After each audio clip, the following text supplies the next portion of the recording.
everybody. John Huber here from the Maryland Education Network, brought to you by Maryland K-12, coming to you from my beautiful, luxurious little studio down here in wonderful Ocean Pines, Maryland.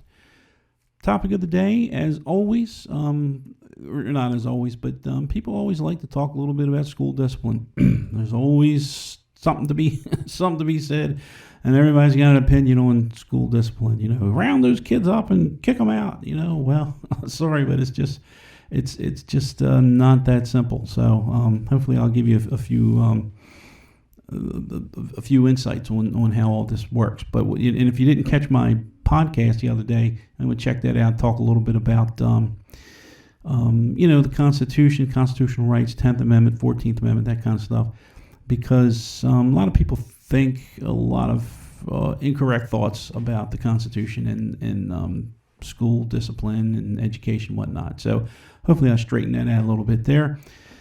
The bottom line is to sum it all up, the state is in charge. The state decides what goes and what doesn't go as far as education. When it comes to discipline, the state in Maryland has granted authority to all of the local school boards, the local boards of education, to create and implement their own discipline policy, their own student code of conduct, and they provide guidelines about how they want it done. And those guidelines over the past several years, as you might well imagine, are becoming more and more preventative and restorative based and more therapeutic as opposed to punitive. Whether you like it or don't like it, that's what's happening. And that is kind of the forefront of why we see these things going on in schools, and the schools are kind of having their hands tied. Why can't we do something about this? Well, because you are bound by the policies. Now, speaking of policy, I mentioned to you before in the title of this little thing, have you seen Baltimore County's handbook recently? And the reason I say that is because over the years, Baltimore County Student Handbook has slowly gone from a punitive-based approach to a therapeutic, restorative-based approach. And that's not necessarily a bad thing. But there's a couple little things in there that a lot of people didn't catch. And you really, really need to take a look at this to give you an idea of what I'm talking about.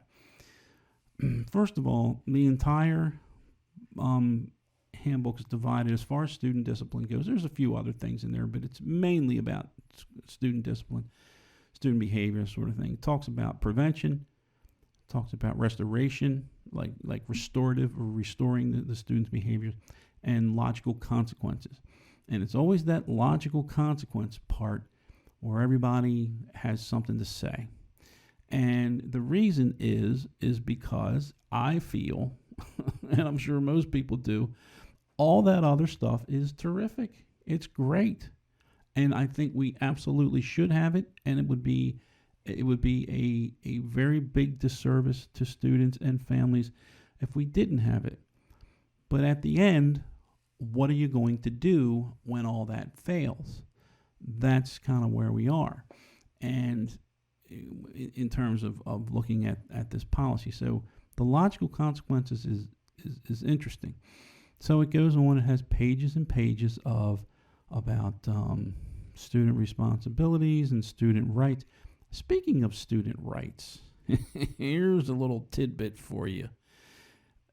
On page 8, there's one little sentence that says that the student has a right to appeal. And this little teeny sentence says, students have the right to a timely response to a proper appeal. That is the only thing that it says in there about appeal.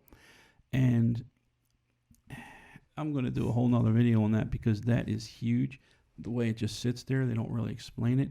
And most people don't understand what that means. And I'll do that in another video. But anyway, Code of Conduct talks about standards, and then they provide these interventions and supports, PBIS-esque If you don't know what PBIS is, that's a whole nother topic. It's positive behavior interventions and supports. It's kind of a reward the good behavior kind of thing and define what you want out of students in a very detailed manner. So, how can you hold them accountable if you never really told them specifically what you want them to do as opposed to telling them what you want them to not do? That's PBIS in a nutshell, but it's a lot more complicated than that. But anyway, you get into some of these other things, and then it lists different offenses, different supports for different category offenses. And then we get to awareness, relationships, decision-making, social, emotional, student-friendly actions, et cetera, phone numbers for support. There's this nice little graphic or a nice little graphic organizer kids can fill in if they want, my trusted circle, and all this is good stuff, no question. But we get to the heart of the matter, and that is on page 16. This stuff used to be on page, I think it was on 8 and 9. I used to give these presentations, so page 8 and 9, now it's on page 16. Baltimore County defines the offenses in 3 categories: Category 1, Category 2, Category 3. Traditionally, Category 1, things for which students would generally be suspended. It would say these are examples of offenses for which students may be suspended.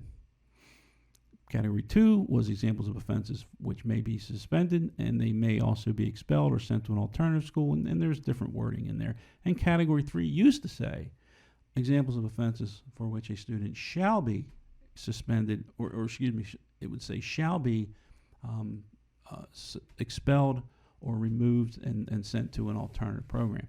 They changed that word shall to may probably about 5, 6, 7, 8 years ago. I can't remember. It might have been longer than that. and that was, I didn't really object to that too much at the time because it was a very like a zero tolerance thing. But the big one in that area was striking a staff member's intervening in a fight or other disruptive activity, intentionally or unintentionally. That was at one point the number one reason that students were being removed from Baltimore County schools. The number one reason.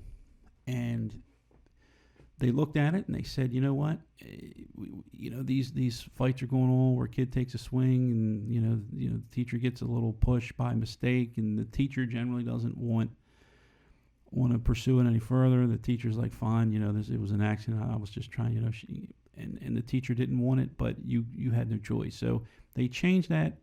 Teachers unions did not like that. It was a big fight. Teachers unions lost, and I was kind of on the fence on that. I go either way. I can see both sides, but I wasn't terribly opposed to removing that word because it gave administrators more leverage, and it gave us more opportunities to exercise rational judgment and not expel a kid for a minor little certainly a fight is a serious thing, but there were cases there, and I was part of many of them, where the kid just needed to be suspended for a day or two at school and brought back with a parent conference, and everything would have been fine. But they didn't do that, because of that one little thing in there about 3D striking a staff member. But anyway, they changed it. That was 6 or 8 years ago. The big one that I just found this out today. Category 1, here's what it says: disruptive acts of misconduct as determined by school staff that interfere with the orderly conduct of the activities, administration, classes, et cetera, et cetera, et cetera. It doesn't say, it doesn't even have the word suspension in there. It doesn't say that these are generally suspendable offenses. It doesn't say they're not. And then after this, now Category 2 says it. Category 2 says examples of offenses that may result in suspension, placement, alternative school, or expulsion. Category 3 says the same thing. And then after this, they talk all this stuff about short and long-term suspension, this kind of thing. And then they talk about, the administrator has the right to exercise judgment and whatnot. So it's kind of very nebulous about, it doesn't say that you can be suspended for fighting. Like if I were a sharp lawyer, which I'm not, I would question this a little bit. And maybe I'm wrong, and I'll be the first to admit it, because a kid comes in and uses foul language, and they're saying, F you right at a teacher or a principal or something like that. It might not get it if you get to a teacher, but if it goes to the principal, I guarantee you he'll get suspended. So you go to suspend the kid, and then you get a sharp lawyer look at this and says, hey, it doesn't say anywhere in here you can suspend a kid. It lists the categories, but it does not say anything about what the logical consequence for Category 1 is. And again, you can dig around to some of the general things, but all the other categories specifically lay out what the logical consequence is. So I'm curious about that, and that's interesting. Anyway, that's all I got. It's interesting to see how these handbook has changed over the years. It's interesting to see, it's slowly going from one direction to another, which is fine. I mean, if that's what you think, that's great. But I find it interesting that Category 1 no longer even includes the word suspension. I don't know what to make of it. Anyway, keep track of what I'm doing. If you would, it'd be great. I'd greatly appreciate it. I am, starting to throw some more content out. I got a lot of things coming up over the next couple weeks too. Got a little podcast going. I would love to hear from some of my former colleagues. I won't call you by name. You got something to say, give me a call. You know how to get in touch with me. Give me a call. Let me talk to you, and we'll see what we can do. I also did a few things on that Uvalde shooting in Texas. Oh God, just those poor kids. And now I would say those poor police, but I tell you, I don't have any. They didn't do what they were supposed to do. And it's that simple. But anyway, give me a like, share, comments, do what you got to do. I would love to hear from you. And thanks again. I got a lot more content coming out. Check out my website, the whole 9 yards. So talk to you later. Have a great day.